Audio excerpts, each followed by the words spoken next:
Yo les trashers, les mangas c'est du sang, du porno et de la violence. C'est du moins ce que pensent vos parents. Dans les années 90, le gouvernement français se battait pour interdire ces œuvres du diable à la télévision.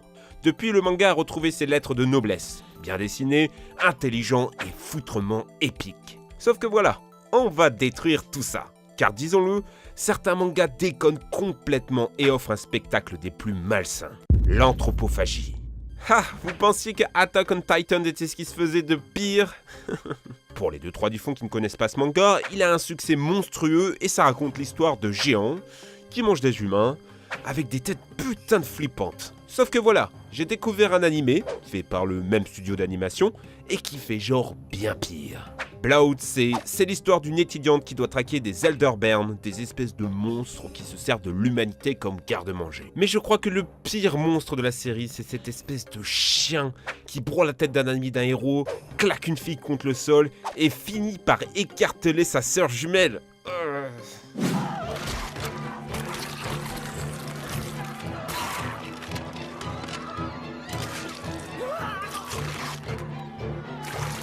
On a dit qu'on jouait pas avec la nourriture, bordel! Inceste.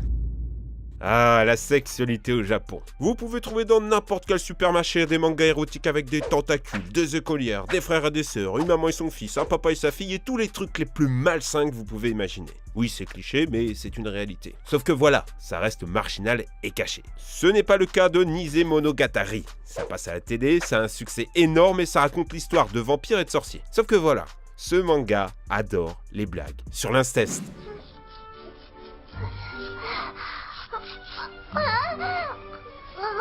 C'est juste un frère qui brosse les dents de sa sœur, hein, mais...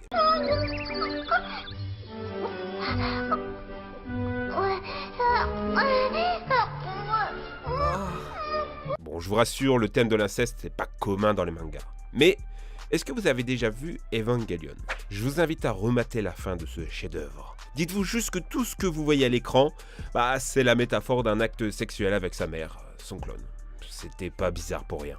Transmutation filiale. On va parler d'une scène qui a traumatisé toute une génération. Full Metal Alchemist. Quel manga génial. Pas d'inceste, pas de gore, c'est un manga clean. Sauf qu'il y a une scène. Les deux héros rencontrent un alchimiste, sa petite fille Nina et son chien. La mère de la petite fille semble avoir disparu. Ces trois-là sont mignons, ils sont gentils, ils aident les héros. Sauf que voilà, les recherches des scientifiques n'avancent pas, et s'il ne présente pas à son académie une percée scientifique, là, maintenant, il va tout perdre. Il faut qu'il fasse un truc de fou. Et l'horreur commence. Les héros reviennent, le scientifique est fou de joie. Il a créé une chimère. Une fusion parfaite entre humain et animal. Et là on comprend. On comprend qu'il a utilisé sa fille et son chien, et aussi sa femme des années auparavant. L'horreur absolue. La petite fille et le chien fusionnés finissent achevés par un des antagonistes de l'histoire, afin de mettre un terme à ses souffrances.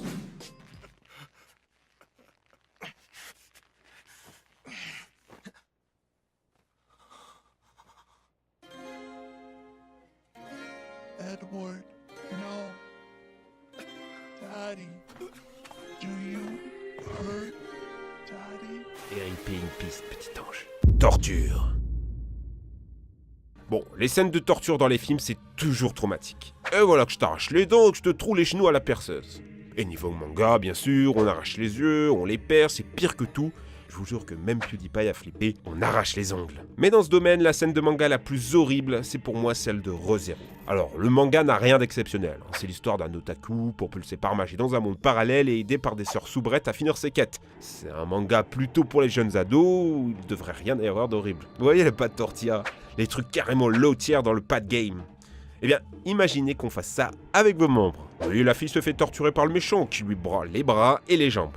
Elle rampe jusqu'au héros, avant de mourir, sur ses genoux, évidemment sous le visage amuseux de son bourreau.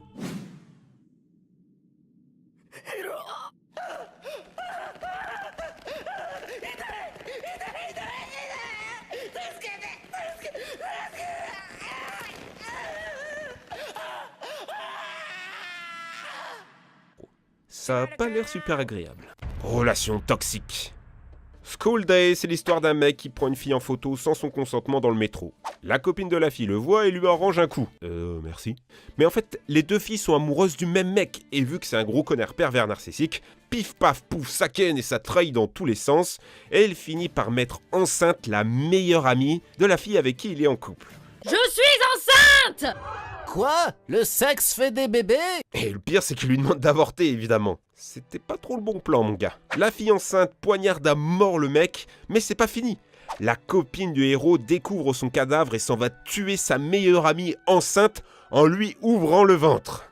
La copine du héros finit par s'enfuir en bateau, sous le soleil couchant, en laissant la tête décapitée de son petit copain.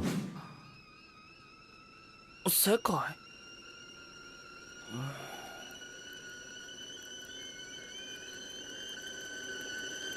悲しみの向こうへとたどり Suicide.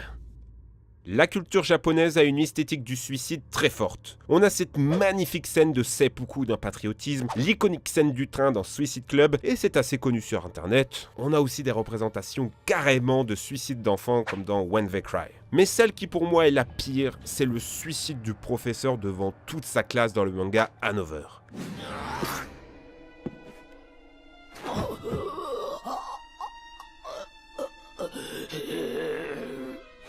C'est terrible, c'est gore, c'est long et le sang gicle dans toute la classe. Le pire, c'est que ce genre d'animés courts sont diffusés le matin à la télé. Imagine-toi seulement voir ça avec tes céréales et ton jus d'orange. Massacre à la maternelle. Elfen Lied est un très bon manga qui, sous ses apparences gore, cache quand même une histoire intéressante. Lucy est une fille élevée dans des laboratoires à cause de ses pouvoirs télékinésiques. Le manga commence, elle s'échappe et tue à peu près tout le monde. Sauf que voilà, un sniper la touche en pleine tête, ça la rend amnésique et commence l'histoire. Et évidemment, la redécouverte progressive de ses pouvoirs dangereux. Sauf que voilà, on a un flashback de son enfance avant qu'elle finisse au labo. Et c'est du genre horrible. Elle a pas d'amis, tout le monde la déteste à cause de ses cornes et son meilleur ami, c'est un petit chiot tout mignon. Ils jouent ensemble, ils s'aiment, tout est beau. Sauf qu'un jour, les garçons de sa classe décident de battre à mort le petit chiot. Et là, ses pouvoirs explosent. Oui, on est en pleine maternelle et le massacre est précis. Il y a pas mal d'autres scènes troublantes. Je vous conseille ce manga, allez le regarder, ne serait-ce que pour ce magnifique opening. Quand l'horreur est absolue. On va parler de la scène la plus horrible que vous puissiez voir. Elle mêle tout, le gore, le sexe, les parents et le viol. Un acte de torture physique et psychologique, dépossession d'un corps mis en soumission. Autant dire que les animés l'ont érigé à son paroxysme du malsain. Quand je dis ça, certains pensent à Berserk et sa scène de la lune de sang. D'autres penseront à Tokyo Tribe et sa scène iconique. Oui, c'est un mec qui se fait sodomiser jusqu'à se faire ouvrir en deux. Hellsing, c'est l'histoire de vampires et de nazis morts-vivants. Ça a l'air kitsch comme ça, mais c'est putain de badass. Et il y a une scène. Une des héroïnes se retrouve dans une hallucination qui lui fait revivre un moment de son passé. Quand elle était jeune, elle a été cambriolée par deux personnes qui tueront sa mère devant elle. Pleine de haine, la petite fille plante une fourchette dans l'œil d'un brigand. Bam! Elle se prend une balle dans l'estomac. Les voleurs finiront par violer sa mère, morte, devant elle, dans l'incapacité d'agir. En état de choc dans la réalité, elle baisse sa garde et pas de pitié. La goule la torture, lui coupe un bras et lui tranche les yeux. Zéro chill. Je vous rassure, elle morfle bien après. Oui, les mangas, comme dans les films, ont parfois des scènes atroces. Parfois c'est ridicule, montré pour montrer, et parfois ça sert l'intensité du scénario. La violence n'est pas toujours gratuite. Le manga a souvent été accusé d'être violent par voyeurisme, mais c'est faux. Il y a des films porno, des films gore, et ce n'est pas parce que c'est un dessin animé que ça s'adresse aux enfants. Toute la beauté de la culture japonaise a été mise en image par le manga, ses côtés les plus étranges aussi.